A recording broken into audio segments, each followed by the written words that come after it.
ole hi praise on audition round na an zai na hun chu ni tui kwal ko ran hol ania kan an en tho don ni Aizawl audition praise on 2024 ania elai hian an ron zai mai ya chuan he lama hian he in khom ba na kan han en vel ani hei just thut na nia just thut na hian kan an thua sa te kan an la chin vel ani mal zai in ti siak tui kwal ti ten tar ani hei an upa te ho nen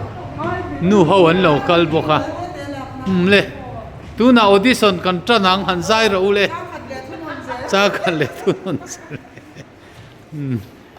anh mầm đón lẽ mày hay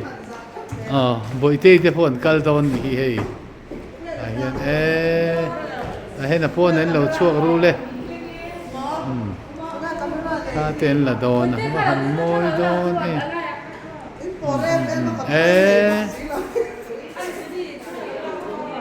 chuan hay lắm bằng ai hiện làm mà vẫn chụp nát theo mà hay ta trong hiện anh thấy đi theo mà ya anh thấy na hi tlem khop mai tak chon helai hi just thut na kha lo ni maya ti hian stage khan ya ta hian vazaya azai tur te kha ta hian an ron lu ta a hian red carpet hi kan pha ta hian an lu chawa hei hi stage nung khan ya hi stage khan ya ni helai hian an lu chawa ta hian he ta hian helai hi an lo thut lai lo na nia heng lai hian chua ta hian zai tu te thut na ti hi in taran cho ta son an pro pastor le upamal mala te po anon phei ni just lema te kan an tang zo chi ani ta tang hian ta hian step a chuka step a hian kan chuka nga ni anoi chu kong pui lo ni maya pawalai te traffic lam duty ama ta hian an chawa ni chu kan chuk thuma heng lai hi biak in hoi parking ania kong pui sir ni ma la henga hian zai thiam ho scooty vel kha da kha chup ani official te motor te henga hian kan ta boka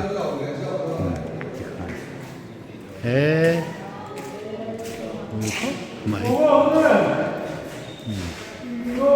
này hiện lúc sang rồi là po lâu lắm anh praise on 2024 reception counter anh ya lại này po hiện reception counter chỉ là làm đã po cả hiện lại về là hiện rin ni zan ni anh giấu tôm anh tắc tắc thấy đâu à muốn à pha này đây là school building anh ya var sự bili để lo intar hay ngah praise on anh này là tu hoa kha kan han em kual lok anh hết ta hian nula Stacy kan mutat mai khai va han lom em tua lupa ma bia kani ani hi praise on audition organizing committee tui gol ko khana kan secretary ani nula Stacy ne ai phur ho don ni om ta kani ai ngai om don le mai